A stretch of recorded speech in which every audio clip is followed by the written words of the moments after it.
Amen. Thank you, ladies and gentlemen. Let's spend a few moments of Torah study together, and then our service will continue. Today's Sedra opened a window for us into a very interesting world of communication. Both Jacob and King David have honest and straightforward deathbed communications with their loved ones. I would like to use these conversations to make a few comments about such basic interactions. It was interesting when I was thinking about talking and communication. We all remember the old adage, sticks and stones may break my bones, but names will never harm me.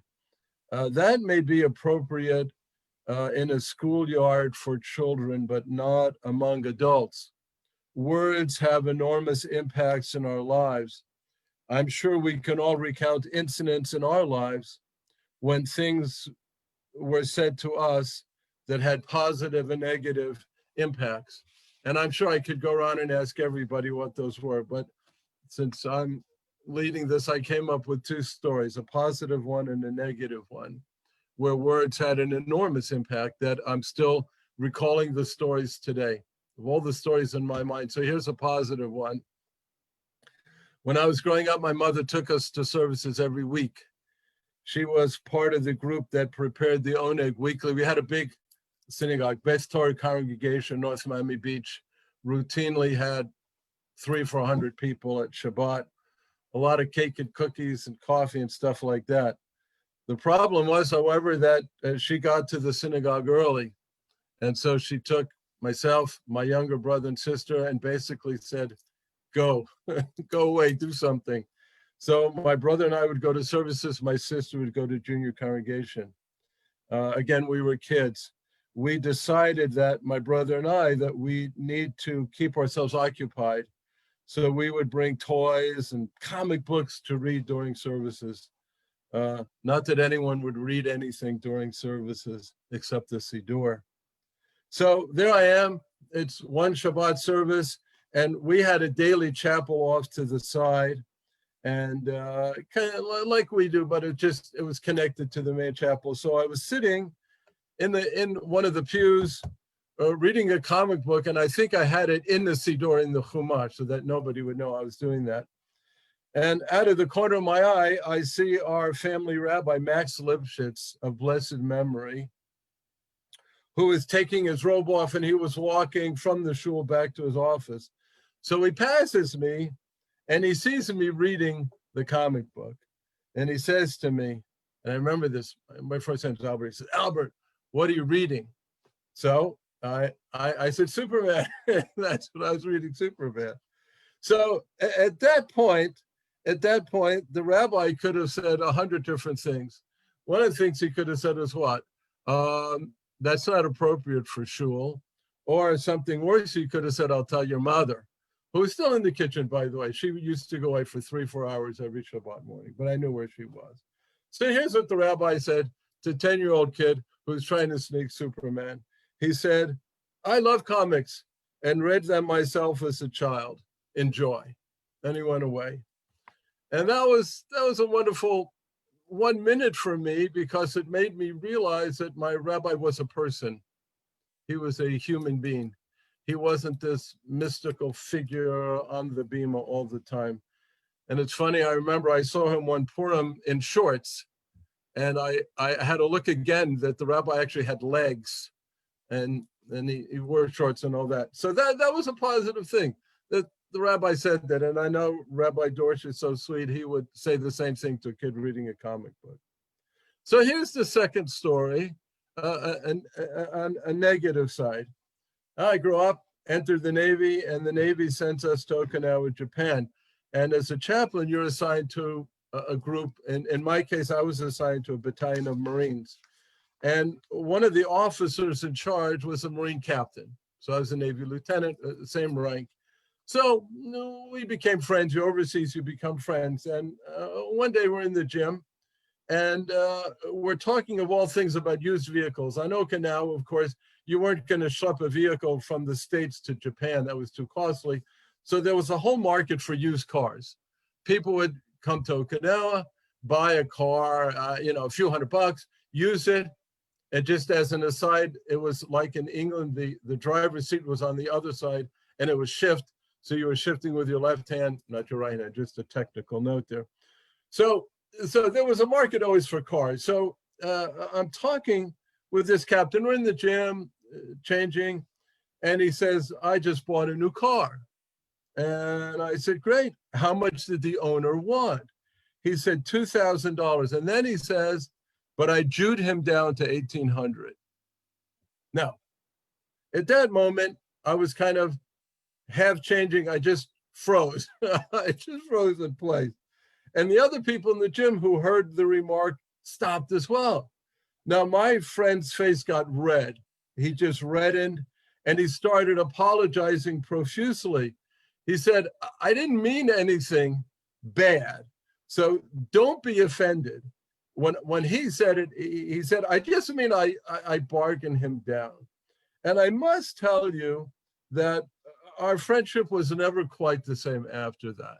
Even though he apologized for it, the words I Jewed him down still stayed with me. So it's clear, ladies and gentlemen, that words are powerful in positive and negative ways. Now, let me talk about the words we use on a daily basis. One of the things I've learned in my lifetime that effective communication is a skill set that we can learn and should improve over time. You heard this morning from wonderful daveners, Torah reader, Haftorah readers, Mavteh readers, that because they do this often, they get better at it. And I want to share with you that I think communication is the same thing. We can learn how to communicate better. Let me give you an example. John Gottman, you may have heard the name, is a prominent author in the field of marital relations. He wrote a best-selling book called The 7 Principles for Making Marriage Work. And I just want to highlight a few of these. And here's the main one. If I could put this in blinkers, here's a main point that we should all underline. Most people in relationships will disagree. Let me underline that. And I tell this to all the people who I counsel before they're getting married. I'm sure my rabbis do the same thing as well, my fellow rabbis. You're not marrying a clone of yourself. You're not in a relationship with someone who's going to think exactly like you do. So people will disagree. The trick about this is not to try and argue and convince the other person of how right you are, but the key to this is resolving the issue in a loving, positive way so that both sides feel that they have been heard and respected. So let me repeat that again. People will disagree. That's a given. But what's not a given is how you resolve those disagreements. That's the key.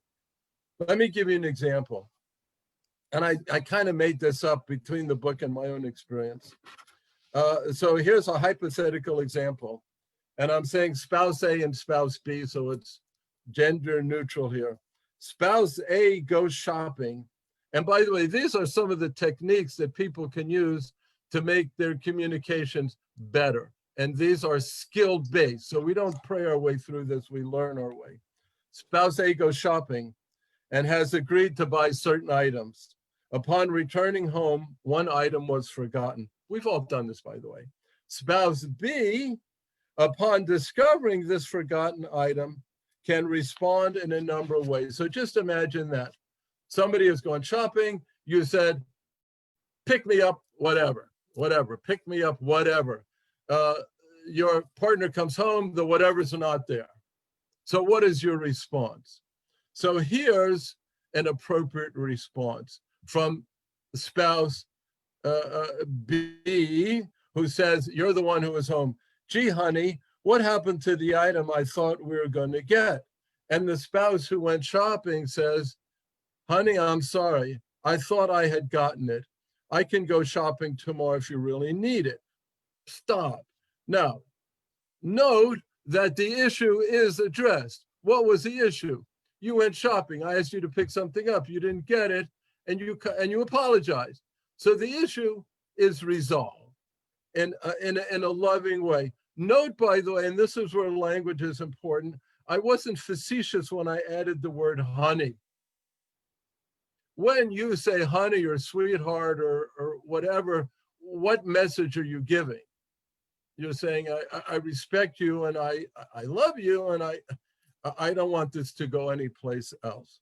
So the fact that both spouses used the term honey and clearly had no desire to fight made this an issue where they just spoke about the item you didn't get. That is called a soft start, a soft start.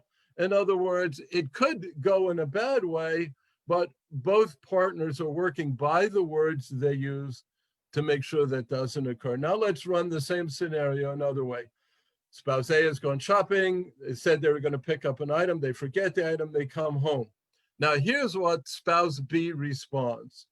I can't believe this. All the times you go shopping, you never get what I want. What's going on?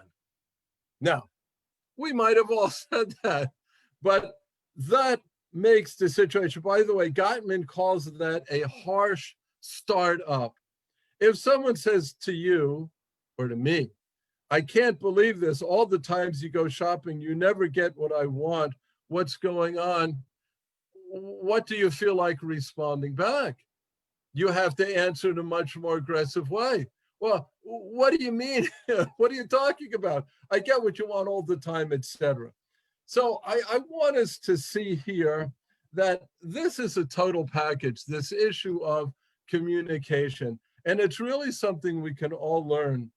The words we use, by the way, I do feel sorry for the current generation and maybe the millennial generation who had a lot of their relationships online. That's only one dimension.